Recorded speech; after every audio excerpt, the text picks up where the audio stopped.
പ്രിയപ്പെട്ടവരെ, അസ്സലാമു അലൈക്കും. നമ്മുടെ നാട്ടിലെ ശക്തരായിട്ടുള്ള രണ്ട് സുന്നി വിഭാഗം EKAP ഒരു ദിശയിൽ നിന്ന് നമ്മൾ മനസ്സിലാക്കുമ്പോൾ അവരുടെ സമ്മേളനങ്ങളോ മറ്റ് പ്രഖ്യാപനങ്ങളോ പദ്ധതികളോ ഒക്കെ വരുമ്പോൾ വളരെ മാന്യമായിട്ടുള്ള ഇടപെടലും സംസാര ശൈലിയും പദ്ധതി പ്രഖ്യാപിക്കലും ഐക്യത്തിനുള്ള ആഹ്വാനങ്ങൾ കൊടുക്കലും നാടിന്റെ യശസ്സിനു വേണ്ടിയും നാടിന്റെ നിർമ്മാണ പ്രക്രിയയിൽ പങ്കാളികളാകുന്നതാണ് നമ്മൾ കണ്ടുകൊണ്ടിരിക്കുന്നത്.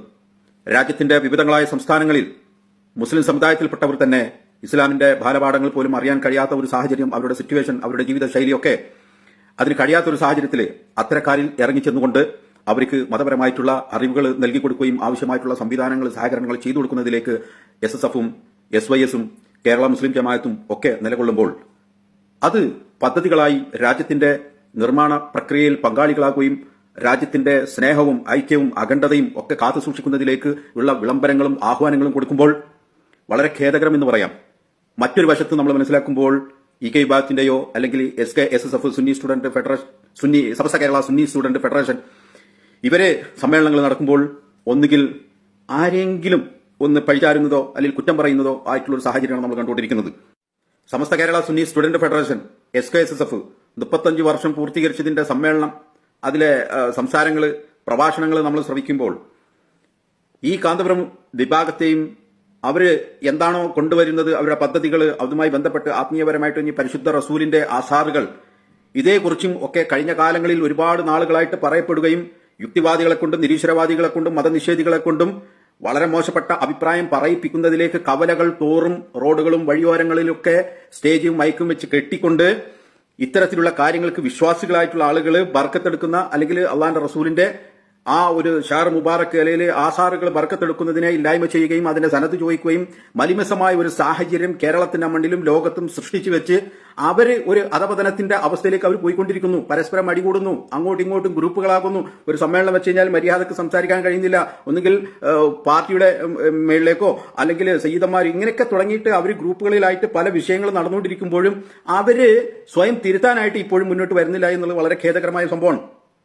അപ്പുറത്തെ ചേരിയിൽ രാജ്യത്തിന്റെ നിർമ്മാണ പ്രക്രിയയിൽ പങ്കാളികളാവാൻ ക്ഷണിക്കുകയും ഐക്യത്തിന്റെ ആഹ്വാനങ്ങൾ കൊടുക്കുകയും സംസ്കാര സമ്പന്നമായിട്ടുള്ള നല്ല വാക്കുകൾ പറയുകയും ആത്മീയതയിൽ ഊന്നിയിട്ടുള്ള പ്രഭാഷണങ്ങൾ നടത്തുകയും എത്ര മനോഹരമായിട്ടുള്ള അവതരണവും അതിന്റെ ഒരു പ്രോഗ്രാം, ഒരു കോൺഫറൻസ് നടക്കുമ്പോൾ അജണ്ട നിശ്ചയിക്കുന്നത് എന്ത് പറയണം, എന്ത് പറയണ്ട, ആരെക്കുറിച്ച് പറയണം, എങ്ങനെ പറയണം, ഒരു രാജ്യത്തിന്റെ ഭരണഘടന ഉൾക്കൊണ്ടുകൊണ്ട് ആ രാജ്യത്ത് നിന്നുകൊണ്ട് ബഹുസ്വര രാജ്യത്ത് നിന്നുകൊണ്ട് എന്ത് സംസാരിക്കണം, സംസാരിക്കണ്ട എന്നൊക്കെയുള്ള ഒരു അജണ്ട തയ്യാറാക്കിയിട്ടാണ് അവരുടെ പ്രഭാഷണങ്ങളും അവരുടെ സമ്മേളനങ്ങളൊക്കെ അവസാനിക്കുന്നത്.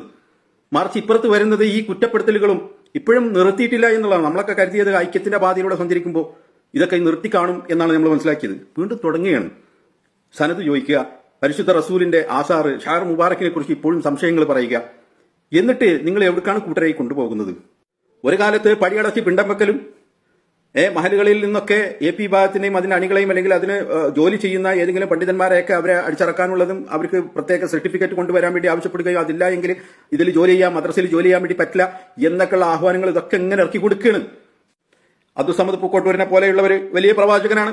പക്ഷെ കഴിഞ്ഞ കാല സമ്മേളനങ്ങളിൽ എന്താണ് അദ്ദേഹം കൊടുത്തിരുന്ന സന്ദേശം? അണികൾക്ക് എതിർചേരിയിലുള്ള പ്രസ്ഥാനത്തിന്റെ അണികളെയും അല്ലെങ്കിൽ പ്രസ്ഥാനത്തെയും ഇല്ലായ്മ ചെയ്യുവാനും മഹലുകളിൽ നിന്നും മറ്റൊക്കെ പടിയടച്ച് പിണ്ടം വെക്കുവാനും മദ്രസയിൽ ജോലി ചെയ്യുന്ന ആ പ്രസ്ഥാനത്തിൽപ്പെട്ടവരാണെങ്കിൽ EK സമസ്തയുടെ സർട്ടിഫിക്കറ്റ് ഉണ്ടെങ്കിൽ ജോലി എടുക്കാം, ഇല്ലെങ്കിൽ അവരെ പുറത്താക്കുക.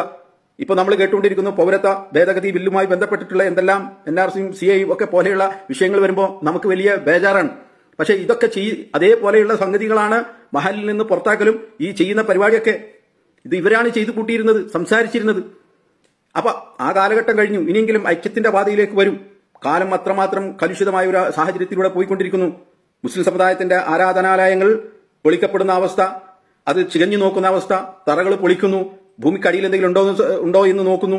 അതേക്കുറിച്ച് പ്രതിഷേധ മാർച്ച് നടത്താനോ ഒരു ശക്തമായിട്ടുള്ള താക്കീത് കൊടുക്കുവാനോ മുന്നോട്ട് വരാൻ കഴിയാതെ ഇപ്പോഴും പരിശുദ്ധ റസൂലിന്റെ ഷാർ മുബാറക്കിനെ കുറിച്ച് വ്യാപകമായി തെറ്റിദ്ധാരണ പരത്തുന്ന വിധത്തിൽ മുസ്ലിമീങ്ങളുടെ ഇടയിൽ ഈ സുന്നി ആശയം ഉൾക്കൊള്ളുന്ന അനുഭാവികളുടെ ഇടയിൽ അനൈക്യം സൃഷ്ടിക്കുന്ന രീതിയിലേക്ക് സമ്മേളനങ്ങൾ സംഘടിപ്പിച്ച് ഒരുപാട് അണികളെ കൂട്ടിയിരിക്കുന്നു. ഞങ്ങൾ ഇത്രയും 10,000-കണക്കിന് ലക്ഷക്കണക്കിന് അണികൾ വന്നിട്ടുണ്ട്, സമസ്തയ്ക്ക് ഇത്ര വലിയ ഒരു ആൾഫലമുണ്ട്, നിങ്ങൾ കണ്ടോളിയും. എന്ത് കണ്ടോളിയും?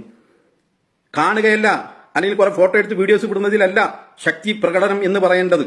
അവിടെ കൊടുക്കുന്ന വിളംബരമാണ്, അല്ലെങ്കിൽ പറയപ്പെടുന്ന സംസാരം, ആഹ്വാനങ്ങൾ, പദ്ധതികൾ, പ്രഖ്യാപനങ്ങൾ.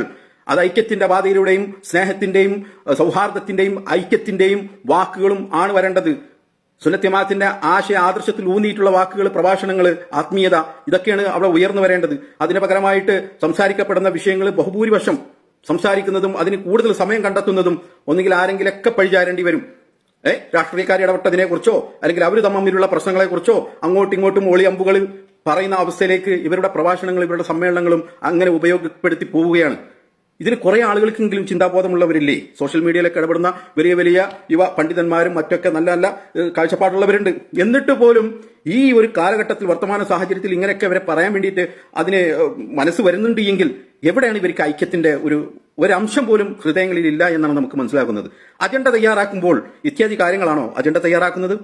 അപ്പൊ നിങ്ങളുടെ മനസ്സിൽ നിന്ന് ഇത്യാദി കാര്യങ്ങളൊക്കെ പോയിട്ടുണ്ട്. അപ്പം ഈ പഴയ അബ്ദുസമദ് പൂക്കോട്ടൂരിനെ പോലെയുള്ളവർ പടിയടച്ച് പിണ്ടം വെക്കണമെങ്കിൽ അന്ന് ആഹ്വാനം ചെയ്ത ആ ആഹ്വാനം ഇപ്പോഴും ഏറ്റുപിടിച്ച് നടക്കുകയാണ്. ഒരു സംശയമില്ല അതില്ലേ? അല്ല എങ്കിൽ ഐക്യത്തിന്റെ പാതയിലൂടെയും എന്തെല്ലാം പുതിയ രൂപത്തിലും ഭാവത്തിലും എന്തെല്ലാം അറിവുകൾ